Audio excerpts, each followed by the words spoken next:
अस्सलाम वालेकुम, welcome back to my YouTube channel. कैसे हैं आप सब? उम्मीद करती हूँ सब खैरियत से होंगे। आज हम बनाएंगे पेशावर और कोयटा के मशहूर ट्रेडिशनल डिश रोश, जिसको नमकीन गोश्त भी कहा जाता है, लेकिन हमारे यहाँ जो नमकीन गोश्त है वो थोड़ा डिफरेंट स्टाइल से बनाया जाता है, वो भी बहुत मज़े का बनता है। लेकिन आज जो मैं रेसिपी आपसे शेयर कर रही हूँ वो है कोयटा और पेशावर की मशहूर ट्रेडिशनल डिश रोश, जिसको हम मटन के साथ बनाएंगे। और मज़े की बात ये है कि इस मटन में हम एक कतरा भी पानी का ऐड नहीं करेंगे, ना इसमें हम ऑयल का इस्तेमाल करेंगे, फिर भी बड़ी ही ज़बरदस्त किस्म की ये डिश हमारी बनकर रेडी हो जाएगी। रोश तैयार करने के लिए यहाँ पर मैंने लिया है मटन। इसका वज़न है 1 किलो, एग्जैक्ट 1 किलो मेरे पास ये मटन है। इसमें मैंने तकरीबन 10 से 15% चर्बी का इस्तेमाल किया है और 2 से 3 इस तरह की हड्डी वाली बोटियाँ भी आपने ले लेनी है। जब ये अपना जूस इस रेसिपी में रिलीज़ करेंगी तो आप लोग यकीन करें कि आपको खाकर मज़ा ही आ जाएगा।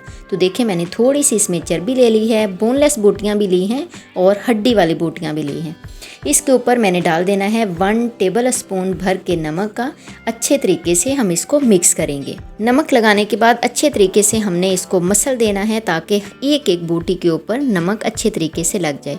नमक लगाने से एक तो ये होगा कि जब हम इसको पकाएंगे और ये बोटियाँ अपना पानी रिलीज़ करेंगी, और दूसरा ये होगा कि ये बोटियाँ भी बड़ा ही साल्टी सा टेस्ट देंगी। इस रोश में गोश्त के बड़े बड़े पीसीस का इस्तेमाल होता है, लेकिन मेरे पास वो अवेलेबल नहीं है। मेरे पास ये हड्डी वाली बोटियाँ भी हैं, चर्बी भी है, लेकिन इसके अलावा मेरे पास छोटी बोटियाँ हैं, तो मैं इन्हीं का इस्तेमाल करते हुए बहुत ही अच्छा सा रोश बनाकर तैयार कर लूँगी। अच्छे तरीके से नमक लगाकर हमने इसको मिक्स कर दिया है। अब आपने क्या करना है, आपने इसको 1 घंटे तक कवर करके छोड़ देना है। मटन को रखे हुए 1 घंटा हो गया है। अब मेरे पास ये इस तरह की मिट्टी वाली हांडी है, अगर आपके पास अवेलेबल हो तो वेल एंड गुड, इससे बड़ा ही ज़बरदस्त टेस्ट आएगा। सबसे पहले हमने वो चर्बी वाली बोटियाँ रखनी है, उसके ऊपर हम जो हड्डी वाली गोश्त का इस्तेमाल कर रहे हैं, हड्डी वाली मिख वाली बोटियाँ हैं, उसको हम इस तरह से असेंबल कर देंगे। और उसके बाद हम डालेंगे, ये मेरे पास है प्याज। यहाँ पर मैंने 2 मीडियम साइज़ के प्याज का इस्तेमाल किया है, साबुत ही इसके ऊपर धोकर रख देंगे। इसके ऊपर मैं टमाटर डालूँगी।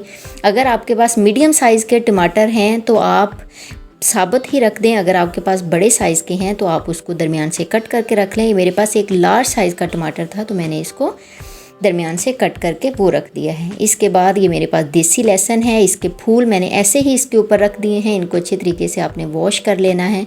और फिर थोड़ा सा मेरे पास अदरक था, उसको भी मैंने इस तरह बड़े बड़े पीसीज में काट लिया है और वो इसके ऊपर डाल देंगे।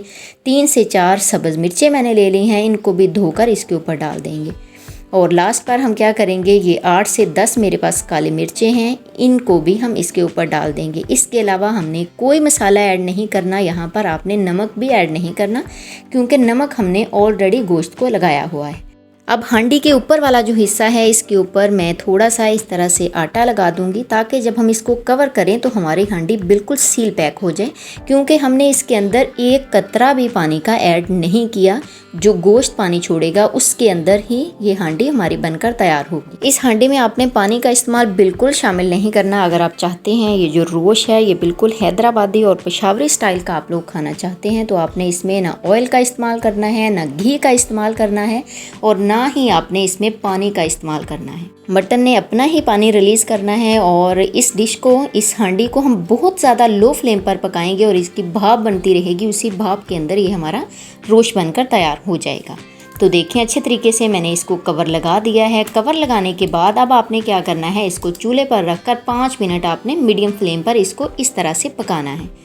5 मिनट बाद आपने क्या करना है, फ्लेम को बिल्कुल लो से भी कम कर देना है।